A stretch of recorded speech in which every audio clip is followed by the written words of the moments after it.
30-40 টাকা পিস হিসেবে বিক্রি করি। এই বছরও সেই দামে বিক্রি করছি। কি কোষ 30-40 টাকা পিস বিক্রি করেছিস? আর আমি একটু আগে তরমুজ কিনতে গেছি, আমার কাছে তরমুজের কেজি চাই 80 টাকা। 2.5 কেজি 3 কেজি ওজনের একটা তরমুজ যদি 80 টাকা কেজি চাই, তাহলে সেই তরমুজের দাম আসতেছে কত? প্রায় 200-250 টাকা দাম আসতেছে। কি এক পিস তরমুজের দাম 250 টাকা? খিরা বিক্রি করতেছে এত দামে? আরে একটু আগে ডালমিল মোড়ে গেছিলাম একটা তরমুজ কিনতে, তা ওই জায়গায় এক ফলের দোকানদার তো এরমই দাম চাইলো। এত দাম শুনে তরমুজ না নিয়েই চলে আইছি।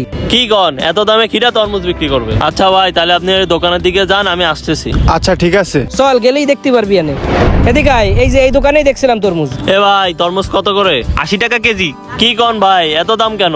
আরে ভাই, আপনি জানেন না যে তরমুজের দাম বাড়িছে? আরে ভাই, আমাকে তরমুজের ক্ষেত আছে, তরমুজের দাম কেমন কি আমরা সব জানি। ও, তাহলে তো আপনার জানার কথা। আরে জানি বিধাই তো আপনার কাছে জিজ্ঞাসা করতেছি। এই তরমুজ আমরা খেতে 30-40 টাকা পিস হিসেবে বিক্রি করি, আপনারা 80 টাকা কেজি হিসেবে কিভাবে বিক্রি করেন? আরে ভাই, আমরা তো খেতেতে তরমুজ কিনি না, আমরা তো আড়তে তরমুজ কিনি।